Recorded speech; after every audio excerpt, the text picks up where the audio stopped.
un bon message à vous apporter. Et c'est un message de réveil, un message qui va avec ce que nous vivons avec la présence de Dieu parmi nous.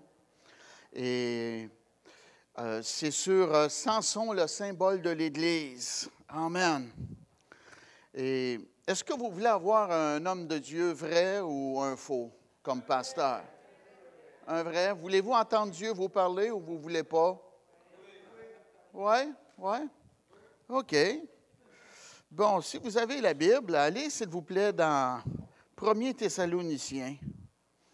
Quelqu'un m'a parlé déjà, puis il m'a dit qu'il était dérangé par la manière que j'apportais la parole. Ben oui.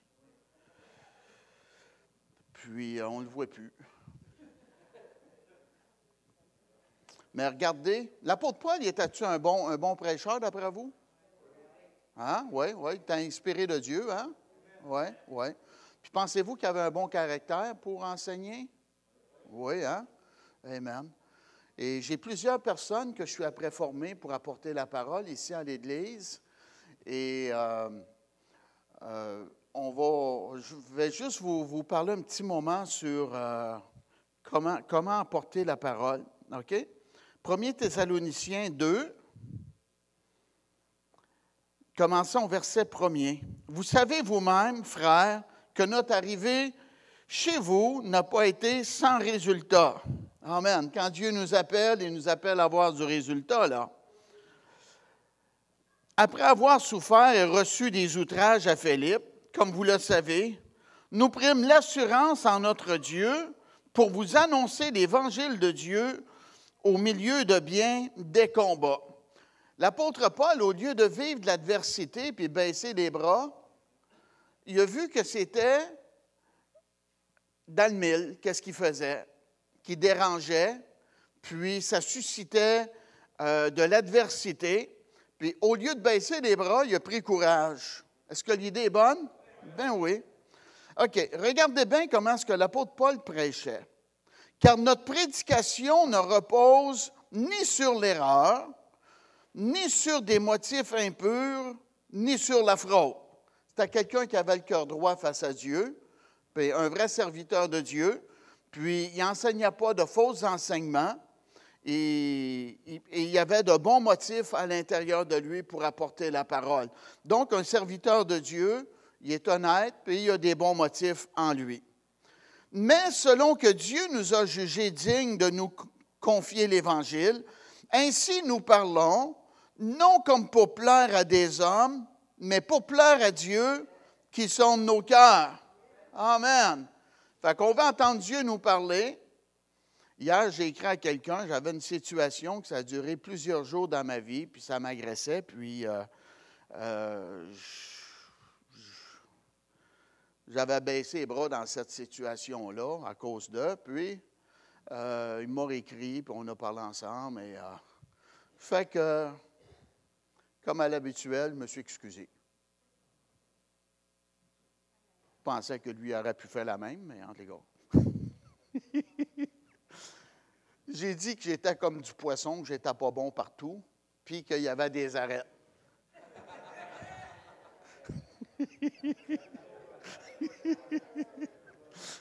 Fait que qu'est-ce que je veux vous dire, c'est que ce n'est pas à personne, là, mais on a toutes des arêtes parfois dans notre vie, pas bon, qu'on doit enlever de notre vie pour que notre vie soit meilleure et que ça soit moins piquant.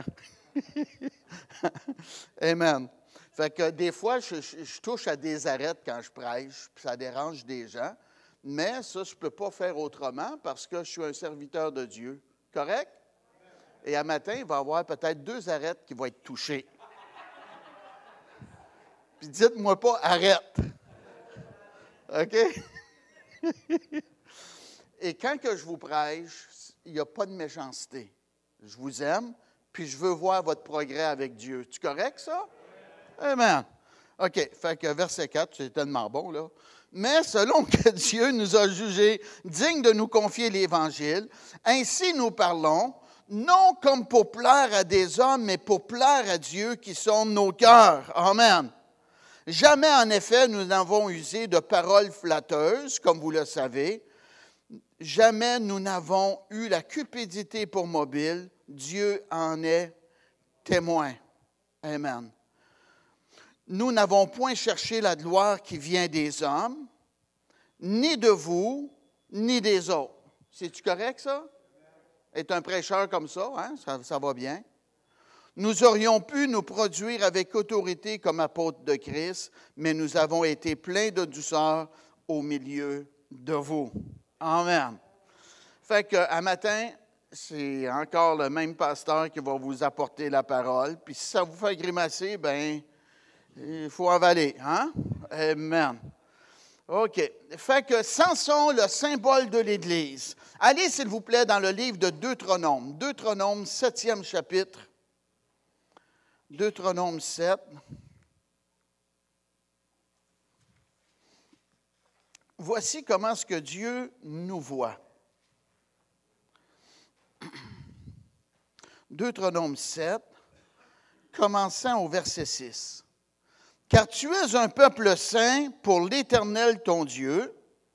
L'Éternel ton Dieu t'a choisi pour que tu fusses un peuple qui lui appartient entre tous les peuples qui sont sur la face de la terre. Ce n'est point parce que vous surpassez en nombre tous les peuples. » Beaucoup de personnes cherchent le nombre, mais Dieu, ce n'est pas ça qu'il cherche. OK? Il dit, pas parce que vous dépassez en nombre, là. Ce n'est point parce que vous surpassez en nombre tous les peuples que l'Éternel s'est attaché à vous et qu'il vous a choisi, car vous êtes le moindre de tous les peuples. Mais parce que l'Éternel vous aime, parce qu'il a voulu tenir le serment qu'il avait fait à vos pères, l'Éternel vous a fait sortir par sa main puissante, vous a délivré de la maison de servitude, de la main de Pharaon, roi d'Égypte. Sache donc que l'Éternel, ton Dieu, qui est Dieu, ce Dieu fidèle qui garde son alliance et sa miséricorde jusqu'à la 1000e génération envers ceux qui l'aiment et qui observent ses commandements. Nous, en étant enfants de Dieu, on fait partie de la grande famille de Dieu. Et le sang de Jésus a purifié nos péchés et nous a rendus saints spirituellement. OK? Dieu dit qu'on est un peuple saint, que Dieu nous a choisis, et ça nous dit qu'on appartient à Dieu. C'est beau, hein? Appartenir à Dieu. Et Dieu, bien, il ne nous a pas choisis, comme c'était mentionné, parce qu'il y avait un grand nombre. Non, parce qu'il nous aime. OK? Et Dieu agit envers nous à cause de sa promesse. On est des descendants d'Abraham à cause de notre foi dans le Seigneur. Amen. Maintenant, on fait partie de la famille de Dieu et spirituellement, à cause de notre foi en Dieu, on fait partie du peuple de Dieu. C'est beau? Amen. Maintenant, on va toucher la vie de cet homme-là qui faisait partie du peuple de Dieu. Allez dans le livre des Juges. Juges, 13e chapitre. Commençons au verset 1er. Juge 13, commençons au verset 1er. Les enfants d'Israël firent encore ce qui déplaît à l'Éternel, et l'Éternel les livra entre les mains des Philistins pendant 40 ans. Souvent, on voit le peuple de Dieu qui déplaît à Dieu, et là, ils se retrouvent dans une tempête, dans une situation très désagréable dans leur vie personnelle. Et là, on voit au verset 2, « Il y avait un homme de Tsosréa, de la famille des Danites, et qui s'appelait Monac. Sa femme était stérile et n'enfantait pas. un ange de l'Éternel apparut à la femme et lui dit, « Voici, tu es stérile et tu n'as point d'enfant, tu deviendras enceinte et tu enfanteras un fils. Maintenant, prends bien garde, ne bois ni vin ni liqueur forte et ne mange rien d'impur, car tu vas devenir enceinte et tu enfanteras un fils. Le rasoir ne passera point sur sa tête, parce que cet enfant sera consacré à Dieu dès le ventre de sa mère, et ce sera lui qui commencera à délivrer Israël de la main des Philistins. » OK? Le peuple de Dieu est en rébellion, en désobéissance envers Dieu, mais Dieu a choisi un homme. Et cet homme-là s'appelle Samson, et c'était un homme qui surpassait l'être humain avec la grande force qu'il avait dans sa vie. Et cet enfant-là était consacré, il était séparé, il était mis à part avant même qu'il naisse pour servir Dieu. L'appel de Dieu dans notre vie, c'est pas fait après 5 ans et 10 ans, et Dieu a dit, « Ah, je vois un problème, tiens, m'apprends lui à la place, là, tiens, je t'appelle à régler ça. » Non, c'était planifié. Et Samson, bien, son arrivée, sa naissance était planifiée. Et qu'est-ce qu'il était arrivé?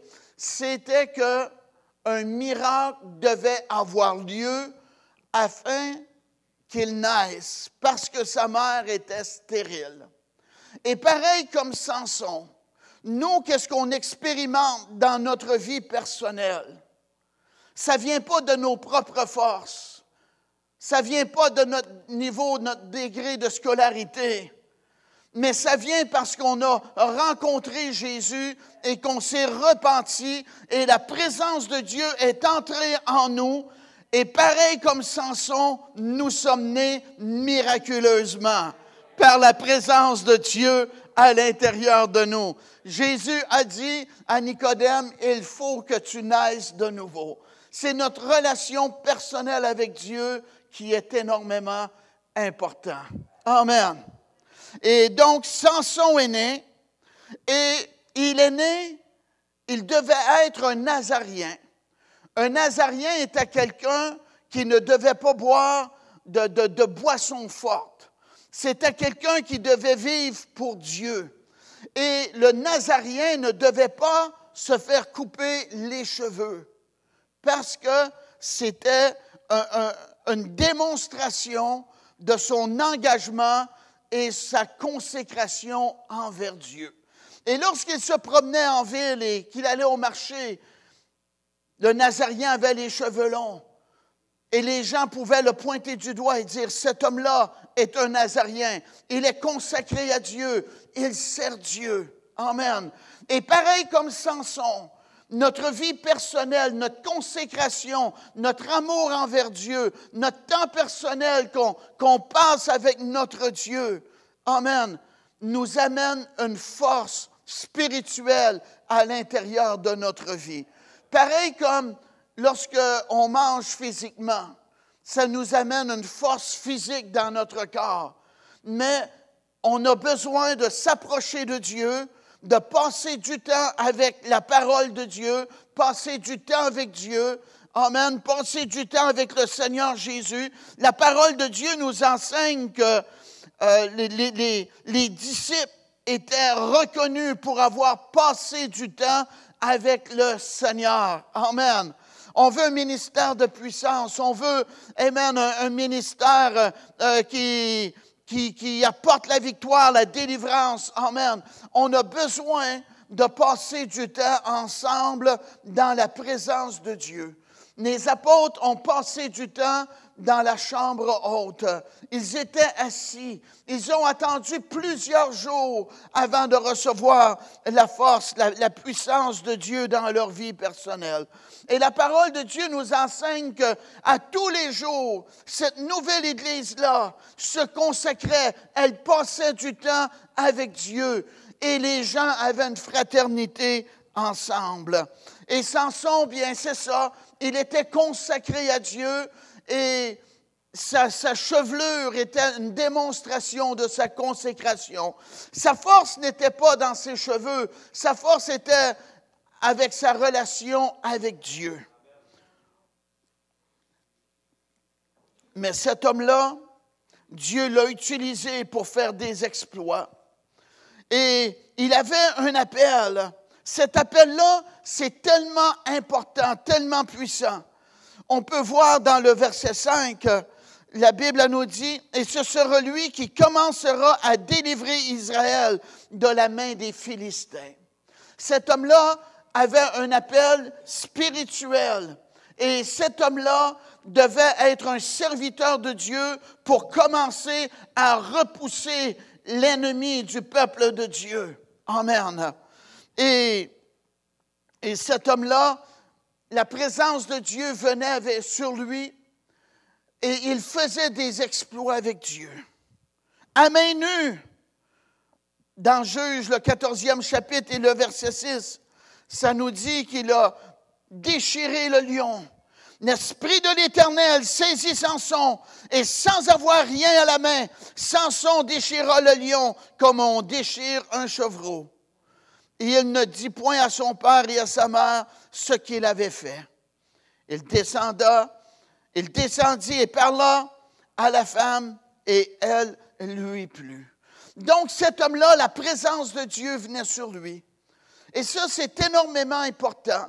La parole nous enseigne, l'Esprit de Dieu te saisira et tu seras changé en un autre homme. Et dans notre vie personnelle, nous devons, lorsqu'on vient à l'Église ou dans notre service avec Dieu, passer du temps avec notre Dieu. Et lorsqu'on passe du temps avec notre Dieu, pareil comme Moïse a vécu sur la montagne, la gloire de Dieu l'a imprégné. Et il est descendu et il ne savait pas que la gloire de Dieu était sur son visage. Et les gens remarquaient la splendeur de Dieu sur son visage. Il devait mettre un voile tellement que la gloire de Dieu était présente. Alléluia. Et lorsqu'on sert notre Dieu, on doit prendre du temps pour sortir, amen, de l'endroit mondain. Amen. Prendre du temps pour rentrer dans la sainte présence de Dieu. Et c'est pour cela que vous et moi, on doit être préparés. Avant même qu'on vienne à l'Église, on doit avoir passé du temps avec notre Dieu. Alléluia. Et lorsqu'on arrive à l'Église, on est déjà prêt pour entrer dans la présence de notre Dieu. Alléluia. Amen. Et lorsqu'on rentre dans la présence de Dieu, on sort de l'Église avec de la joie dans notre cœur. Il y en a-t-il qui peuvent témoigner avec moi? Amen. On a été touchés par la gloire de Dieu. Alléluia. Amen. On a une nouvelle perspective. On a une nouvelle espérance. On a une nouvelle motivation. On est encouragé. Pauvres personnes qui manquent cela pour lorsqu'ils ne voient pas la nécessité de venir à l'Église. On est là, après des années, plusieurs d'entre nous, parce qu'on s'est tenu au pied du Seigneur. On s'est engagé et on continue à marcher avec Jésus, coûte que coûte, par la grâce de notre Dieu. Et lorsque la trompette va sonner, bien, on va être prêt pour s'en aller à la rencontre du Seigneur. Alléluia. Amen. Et une des choses que Samson a fait dans Juge, le 15e chapitre et le verset 4, par un exploit qu'il a fait avec Dieu. Je me suis demandé comment est-ce qu'il a fait cela. Juge 15e chapitre et le verset 4, ça nous dit, « Samson s'en alla et l'attrapa 300 renards et prit des flambeaux, puis il tourna queue contre queue et mit un flambeau entre deux queues au milieu. » Wow! C'est-tu un exploit, ça? Prendre 300 renards. Fait des groupes de 150. Deux groupes de 150. Non. Je me suis mêlé. Un de 150. Attaché par deux, ça fait 300. Comment est-ce qu'il a pu faire cela? Attraper des renards? Hein? C'est une bonne question, ça? Amen. Mais moi, j'ai pensé que... Ça, c'est mon plan. Tu demandes à ta belle-mère des poignets. Puis des mettre en dessous de tes pieds. Amen. Tu leur tiens la tête. Et là, avec de la corde, tu mets un flambeau, puis tu attaches les queues, puis tu mets le feu après eux autres. Puis et là, ils vont partir. C'est le cas de le dire, ils ont le feu derrière, là. Hey! Et de cette façon-là, il a mis le champ, il a mis le feu dans le champ de la moisson des Philistins. Et oui. Et moi, c'est ce que je veux faire. Amen. Je veux mettre le feu dans la moisson de l'ennemi. Amen. Je veux gagner des âmes pour le royaume de Dieu. Je veux vider l'enfer et peupler le ciel. Est-ce que c'est une bonne idée, ça? Amen. Il a fait cet exploit-là avec Dieu. Oh, les Philistins étaient fâchés après lui. Ils ont perdu leur bénédiction. Et ils se sont vengés après cet homme-là. Et on peut voir dans Juge, le 16e chapitre, cet homme-là, bien qu'il était fort physiquement, bien que Dieu était présent avec lui, bien qu'il y avait la présence de Dieu avec lui, qu'il a fait des exploits, il y a des conséquences à nos décisions personnelles. Même si Dieu est avec toi, puis que tu prends une mauvaise décision, tu vas avoir un mauvais résultat. Et retrouver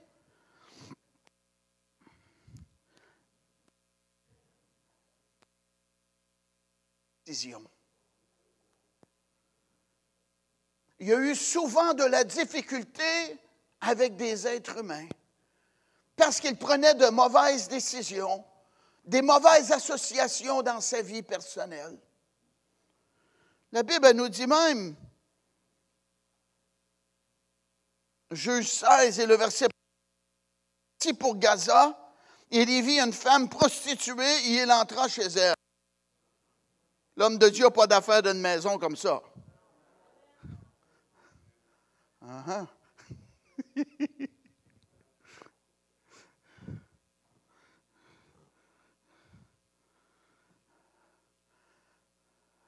J'ai de la misère à vous le dire. Je vais peut-être vous faire rire. J'avais quelqu'un à ma table chez moi. J'avais une croûte sur la table. Puis il me dit, la croûte, ça me fait penser à une femme de vie. Tout le monde la touche, mais personne ne la veut.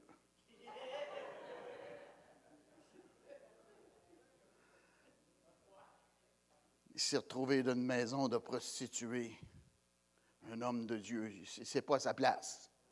Il est mieux de coucher dehors sur le trottoir. Hein? Ah oui. Tu vas salir ta réputation avec ça, hein? Uh-huh. Notre réputation est énormément importante. Au verset 4, ça nous dit, après cela, il aima une femme dans la vallée de Sorek. Elle se nommait Délila. Les princes des Philistins montèrent vers elle et lui dirent, flatte-le pour savoir d'où lui vient sa grande force et comment nous pourrions nous rendre maîtres de lui. Nous le lierons pour le dompter et nous te donnerons chacun 1100 cycles d'argent. Vous voyez le rapport entre Samson, l'Église, et Jésus, le fondateur de l'Église, et l'argent. Judas a reçu de l'argent lui aussi pour livrer Jésus. Puis on dit, on va te donner de l'argent si tu nous donnes la réponse. Uh-huh. Il est tombé en amour avec Délila. Délila, son nom veut dire coquette. Bien oui. Et cette femme-là, bien, elle a mordu dans le morceau, m'envoie de l'argent. Mm-hmm. Voici un arrêt.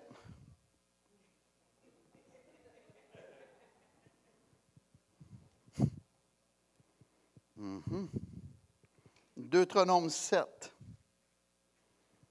Deutéronome 7.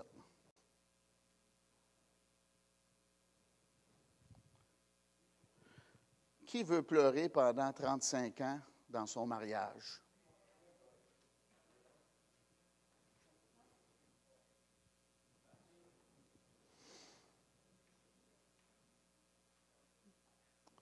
Qui veut venir voir le pasteur et revenir voir le pasteur et revenir voir le pasteur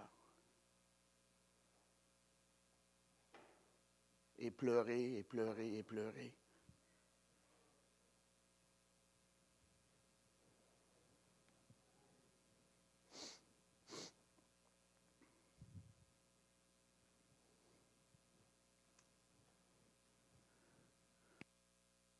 Dans la maison, bien plus chaud pendant votre mariage. As-tu ça?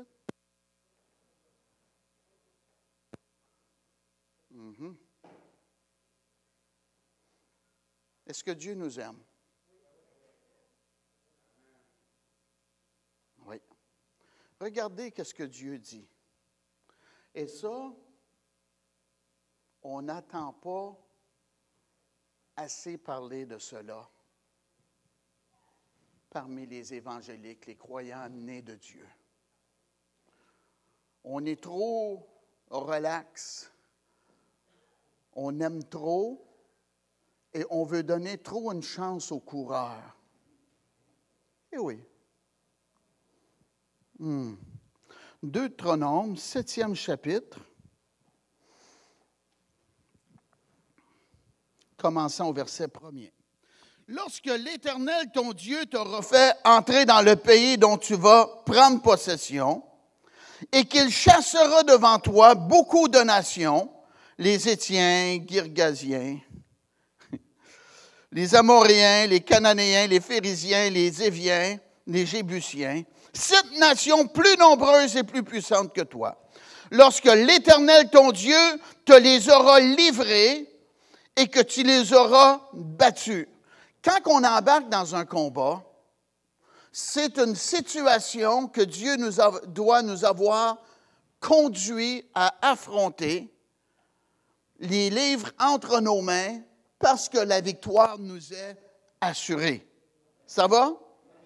On ne doit pas prendre n'importe quelle adversité dans notre vie. On doit choisir les combats qu'on prend personnellement. Lorsque l'Éternel, ton Dieu, te les aura livrés et que tu les auras battus, tu les dévoueras par interdit, tu ne traiteras point d'alliance avec elles et tu ne leur feras point grâce.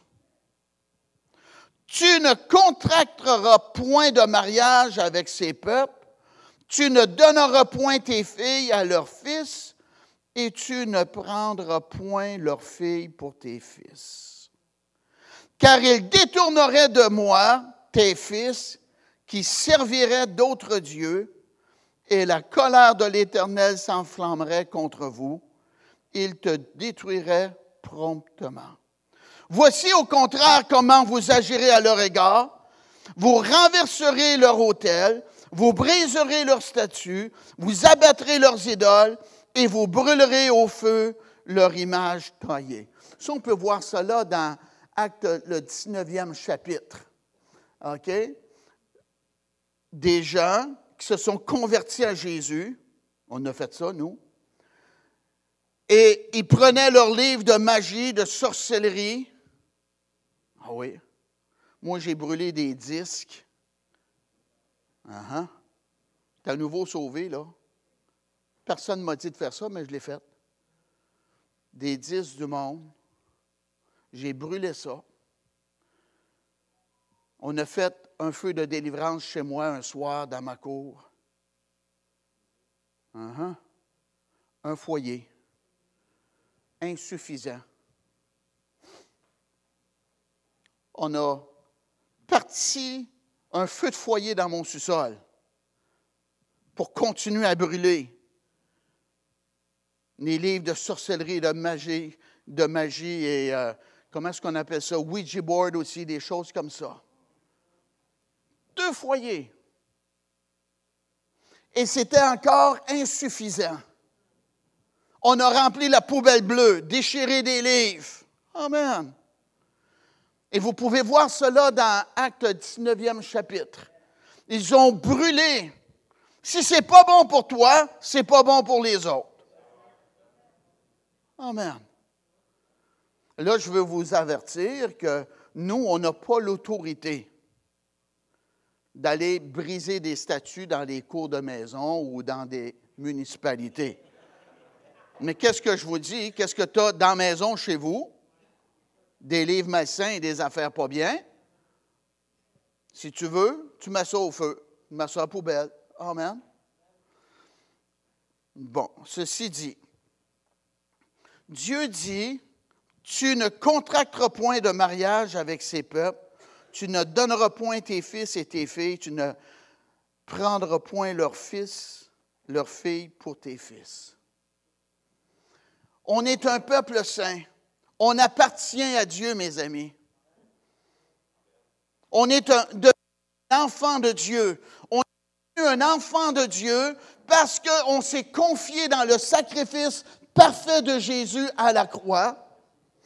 Et volontairement, on a ouvert notre cœur à la grâce et à l'amour de Dieu. Et la présence de Dieu est venue habiter en nous. Et maintenant, on ne vit plus dans les ténèbres, on vit dans la lumière. Et notre vision spirituelle n'est plus pareille comme lorsqu'on ne connaissait pas Jésus. Quand on ne connaissait pas Jésus, on riait même du mal qu'on pouvait faire, puis il se trouvait bon, puis pas achalé, parce qu'on était aveuglés. Mais maintenant, on n'est plus aveuglés, on a la lumière de Dieu en nous, on a la parole de Dieu, on a la présence de Dieu. On n'est plus pareil comme les peuples païens, on fait partie de la famille de Dieu. Ça va jusque-là?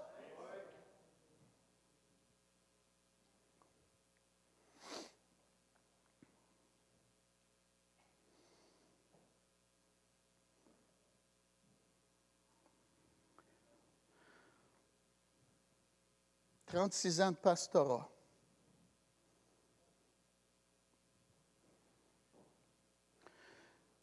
J'ai vu du monde pleurer dans mon bureau.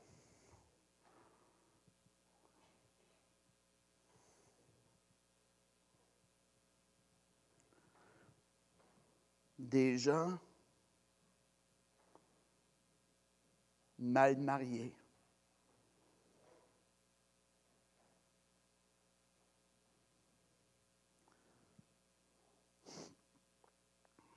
Il y a des gens qui veulent tellement avoir une femme ou un mari. Ne manquez pas ça. Qui vont jouer le jeu pour faire à semblant qu'ils ont ouvert leur cœur à la grâce et à l'amour de Dieu. Un des indices à avoir dans votre vie pour savoir s'il est correct ou pas, ou vice-versa, demandez-lui de rencontrer le pasteur en couple. Puis s'il vous dit qu'il n'a pas besoin de ça, puis qu'il fait une grimace, puis qu'il régime, très mauvaise personne à vous marier avec, mes amis.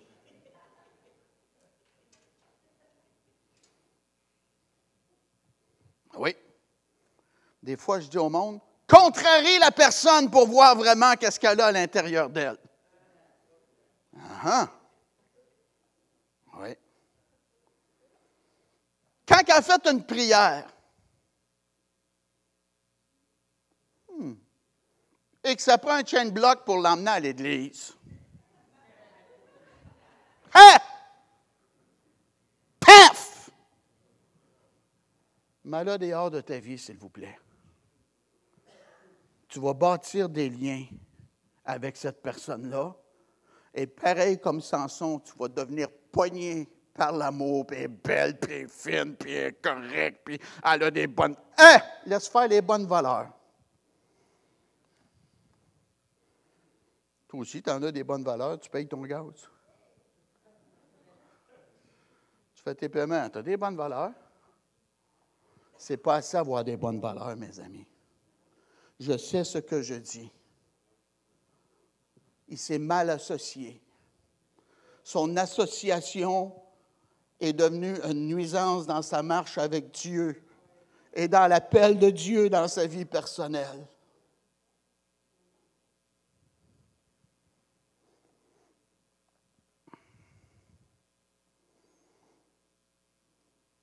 Il ne veut pas venir à l'Église.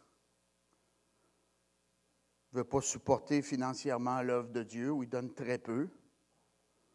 Puis il va vouloir t'empêcher, parce qu'il pense à l'argent, lui, oui.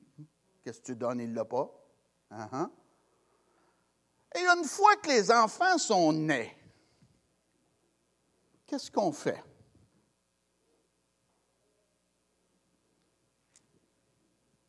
Qu'est-ce qu'on fait? T'es un bon gars, t'es une bonne femme. On va les emmener à l'Église, les enseigner dans les voies de Dieu. Les beaux-parents vont dire, c'est pas de notre foi. Nous autres, on veut qu'ils soient baptisés. Uh-huh. Et là, tu te retrouves en conflit familial. Ça a-tu de l'allure? Amen. Oui, ah oui. Fait que, aimez-vous mon arrête? C'est la réalité de la vie, mes amis. J'en ai trop vu de ça. Quand Dieu a une personne pour toi, c'est une bonne personne qui va t'aider à progresser dans ta marche avec Dieu. Elle ne sera pas une nuisance pour toi.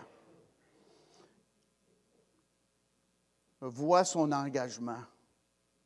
Passe-y des tests. Uh-huh. On va vous dire de quoi? Et Colin, elle avait vu une belle petite fille. Elle s'appelle Linda. Hey, elle avait mis de la brème dans mes lunettes.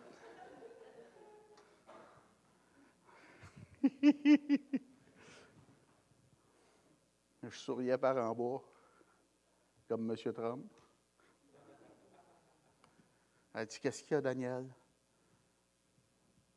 Je ne savais pas comment lui dire ça. Je n'étais pas né de Dieu encore. J'ai dit, je ne suis pas de la même religion que toi et moi. Je pensais que j'avais blasphémé contre le Saint-Esprit, puis elle a essayé de m'encourager dans cette situation-là, puis elle est venue au Seigneur, et je suis venu au Seigneur pas mal en même temps. Et, bon, souvent dans un couple, on se laisse. Fait que qu'est-ce qui est arrivé? On s'est laissé. Elle avait du caractère. Encore. C'est merveilleux. Alléluia. Un soir, je lui avais dit, si tu ne viens pas à l'église, réunion de jeunesse, je casse avec toi. Elle a dit, correct. J'ai perdu ma blonde, là. Eh oui. Je n'avais pas été, il pleuvait tellement, j'étais en moto, là. Mais qu'est-ce qui est arrivé, c'est que j'ai été à l'église tout seul, sans ma blonde.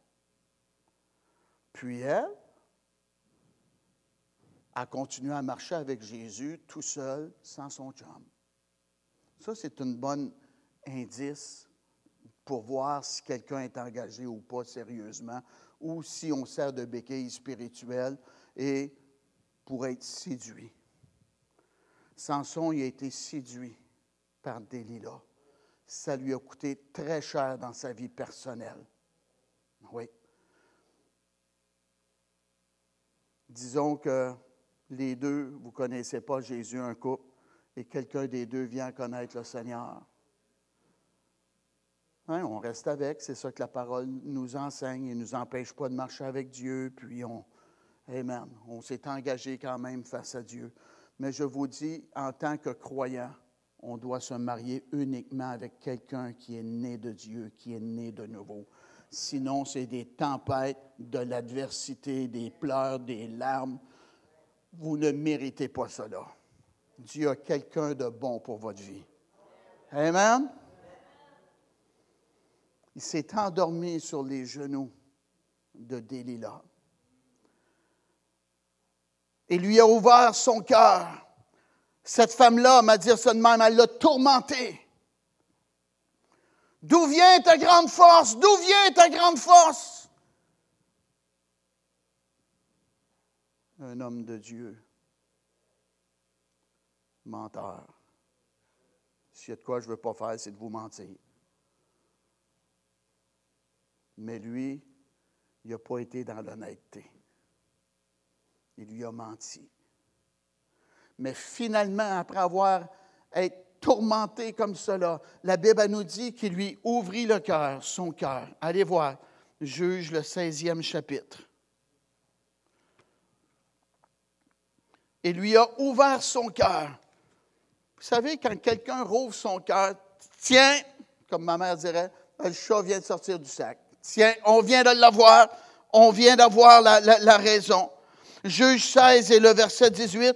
Comme elle était chaque jour à le tourmenter et à l'importuner par ses instances, son âme s'impatienta à la mort et lui ouvrit son cœur et lui dit, « Le rasoir n'a point passé sur ma tête, parce que je suis consacré à Dieu dès le ventre de ma mère. Si j'étais rasé, ma force m'abandonnerait, je deviendrais faible et je serais comme tout autre homme.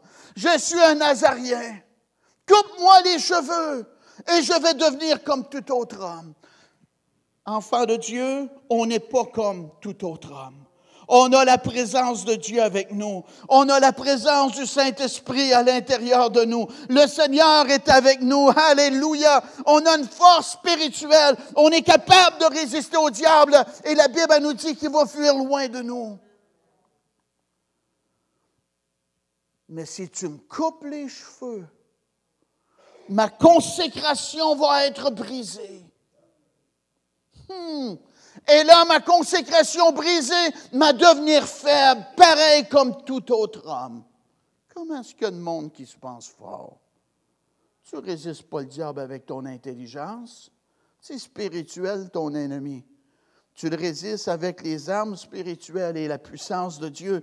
Jésus a dit, c'est par le doigt de Dieu que je chasse les mauvais esprits. Le royaume est donc venu vers vous. Il y a des gens qui riraient de mon enseignement de ce matin. Ha! Ils peuvent rire, mais moi, je connais la réalité, là. Après tout ce nombre d'années, vous ne méritez pas ça. Elle l'a endormi sur ses genoux. Puis elle a coupé les cheveux. Peut-être qu'elle attendait le bruit de l'argent. Couper une tresse. Deuxième tresse. La paye s'en vient. Troisième tresse. Quatrième tresse. C'est pas long, quelques secondes et c'est fait encore. Samson, les Philistins sont sur toi. Et il s'est réveillé. Puis il s'est dit, mais les avoir pareils comme autrefois. Oui. Mais la Bible dit, il ne savait pas que l'Éternel s'était retiré de lui. Aïe, aïe. Vous allez parler à bien du monde, ils vont dire, je le sais que Jésus est avec moi, je le sais que Jésus est avec moi. Pourquoi tu le sais? Je le sais, je le sais. Si Jésus est avec toi, tu vas avoir du fruit de Jésus. Tu vas aimer le Seigneur. Allô? Et là, bien, qu'est-ce qui s'est produit? Il est descendu à Gaza. Gaza, ça veut dire lieu fort. Ils ont crevé les yeux. Méchant, hein?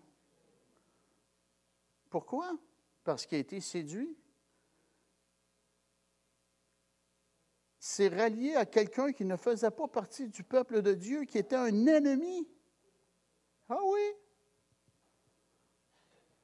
Hey, des histoires inattendues, mes amis. Faites jamais ça, s'il vous plaît. Puis si vous venez et que je plisse du nez, il y a une arête à quelque part. Uh-huh.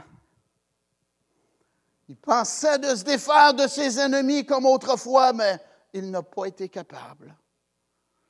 il est descendu à Gaza, lieu fort. Il a été enchaîné, les yeux crevés. Possiblement, ils ont brûlé la prunelle. Puis tournait la meule en rond, prisonnier de l'ennemi. Ouais. Pareil comme le peuple de Dieu qui était incrédule, qui ont tourné en rond dans le désert pendant des années de temps. Eh oui. Mais la prison où ce qu'il était, ça ne me dérange pas où ce que tu es. Ça peut devenir une chambre haute. Ça peut devenir un endroit de rencontre avec Jésus. Ça peut devenir un endroit de consécration, de renouvellement avec ton Dieu. Oh, les ennemis allaient le voir et se moquaient de lui. Le diable veut nous faire des pieds de nez et rire de nous. Mais ils n'ont pas remarqué que ses cheveux repoussaient. Amène-le, qu'on se moque de Samson, qu'on rit de lui. On va donner un honneur à notre Dieu, notre ennemi qui a brûlé notre moisson et qui nous a fait du tort. Notre Dieu Dagon nous l'a livré entre nos mains.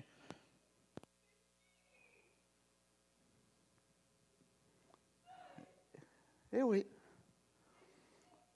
Et là, bien, ils sont allés, puis ils ont ouvert la porte. Mais ils n'ont pas remarqué que ses cheveux ont repoussé. Et là, il a été ramené parmi ses ennemis. Oh oui. Hey, 3000 princes qui étaient là présents, aveugles. Puis il dit au jeune homme, il dit, amène-moi où sont les piliers du Colisée, là, du stade. Amène-moi là. Et le jeune homme l'amène. Possiblement, il a dit au jeune homme, fais attention, tasse-toi. Mets-toi pas dans mes jambes, ça va être dangereux. Et là, ses ennemis se sont mis à rire de lui. C'est normal, mes amis, qu'on soit persécutés, que le monde rie de nous, qui nous abaisse et qui nous oppresse. C'est normal, on n'est pas de ce monde, mes amis. Mais à travers son adversité, bien qu'il avait perdu la vision, il était aveugle. Il avait une vision encore de la grâce de Dieu sur son trône, capable de faire infiniment au-delà de ce qu'on peut demander et espérer. Et devant tous ses ennemis, il a crié vers Dieu, « Oh Dieu, donne-moi cette force encore une dernière fois, que je tire vengeance de mes ennemis. » Et là, il a commencé à forcer, mais une force surnaturelle est revenue. Oh oui, pour qui se prend? Notre Dieu Dagon nous a livré notre ennemi. Fais attention, Dieu est avec lui. Il est revenu à Dieu, ses cheveux ont repoussé. Il y a une force nouvelle avec lui. Dieu l'a attendu, alléluia. Quand on fait nos efforts, Dieu va intervenir puis va nous bénir, alléluia. Trop de gens comptent trop sur Dieu. Si on veut sa bénédiction, on démontre notre foi, on démontre notre action de foi et Dieu va intervenir. Et c'est ça qui est arrivé. Et là, bien, qu'est-ce qui est arrivé? Il a tué plus de gens dans cette journée-là que durant toute sa vie. Et nous, dans ces temps de la fin,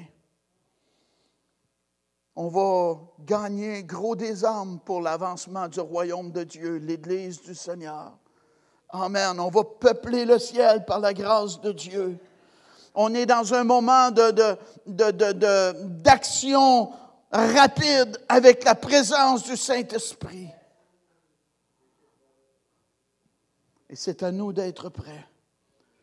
Et cet homme-là, ça lui a coûté cher. Il est mort. Mais Dieu l'avait relevé. Amen. Jésus a dit, je ne mettrai pas dehors celui qui va venir à moi. Quel grand principe qu'on peut voir dans la parole de Dieu. L'homme de Dieu doit fuir les gens de mauvaise vie, les mauvaises associations. On doit marcher avec notre Dieu de tout notre cœur. Et lorsqu'on vit de l'adversité, crier vers lui pour être secouru dans notre besoin. Amen. Béni soit Dieu. Fermez vos yeux, penchez votre tête. Merci, Père, pour ta parole qu'on a entendue aujourd'hui. Oui, Dieu, tu vas agir rapidement dans ces temps de la fin, qu'on soit des gens d'action, des gens de foi, Dieu de gloire. Merci pour la présence du Saint-Esprit à l'intérieur de nous qui nous fortifie et qui nous encourage dans notre marche avec toi. Merci, ô Dieu, pour la vision de victoire que tu veux qu'on possède. Tu es encore assis sur le trône. Tu es encore le grand je suis, celui qui a ouvert la mer, celui qui a ouvert le Jourdain, celui qui a ressuscité Jésus d'entre les morts. Tu es avec nous, Dieu de gloire. Que ta présence nous fortifie, Dieu, et qu'on soit des gens de foi, Père, et des gens fidèles, engagés envers toi. Qu'est-ce qui a été mentionné dans cette parole, ô Dieu? Amen, qu'on prenne vraiment cela à cœur. C'est ta volonté et ta bénédiction va nous accompagner lorsqu'on met ta parole en pratique. Au nom puissant et merveilleux de Jésus. Amen. Alléluia. Levez-vous, s'il vous plaît. J'invite les musiciens à s'approcher. Béni soit Dieu. Amen. Chantez, nous sommes une église en feu, hein? Amen.